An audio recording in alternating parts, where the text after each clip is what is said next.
নমস্কার, কেমন আছেন আপনারা? আশা করি আপনারা ভালো আছেন আর আমিও ভালো আছি। ক্ষেতের দিয়া লাই পাত তুলে নিয়ে এসেছি। এখন ভালোভাবে এটাকে ধুয়ে নেব। একবার ধুয়ে নিচ্ছি আর একবার ধুয়ে নেব ভালো করে, যাতে বালু না থাকে। বালু থাকলে তো আবার খেতে পারবো না, ওটার জন্য ভালোভাবে ধুয়ে নিচ্ছি। এখন ধোয়া হয়েছে 2-3 বার, ওটা ভিডিও করিনি। এখন তুলে নেব ভালোভাবে।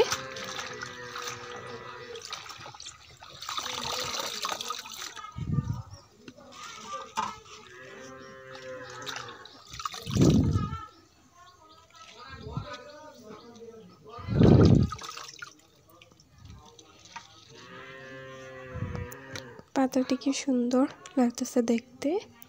ওগুলো এখন আমি সুন্দরভাবে কেটে নেব। ভালোভাবে তো কাটতে জানি না, একটু বড় ভাবেই কেটে নেব।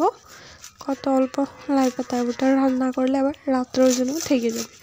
মানুষ কম যে, আর ও খেতে চায় না লাই পাতা, আর আমিও শাক এতটা খাই না। এখন সুন্দরভাবে কেটে নেব, আপনারা দেখতে থাকি।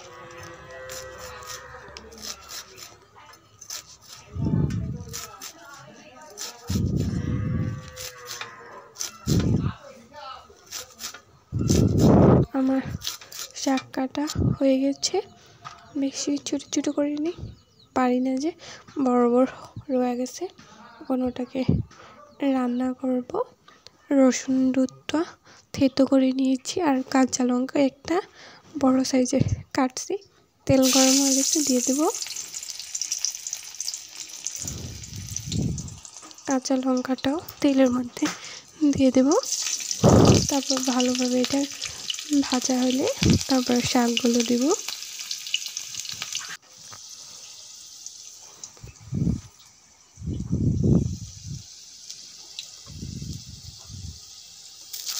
শাকগুলো দিয়ে দিচ্ছি, সবগুলো দিয়ে দেবো।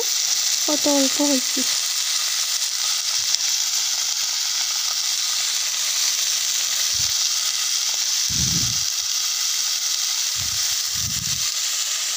এখন পরিমাণ মতন লবণ দিয়ে দেবো। আমরা তো খালি লবণ দিয়ে, হলুদ দিই না শাকের মধ্যে। কে হলুদ দিয়ে কমেন্ট করে জানাবেন। ভালো লাগলে আপনারা লাইক, কমেন্ট, শেয়ার করেন প্লিজ।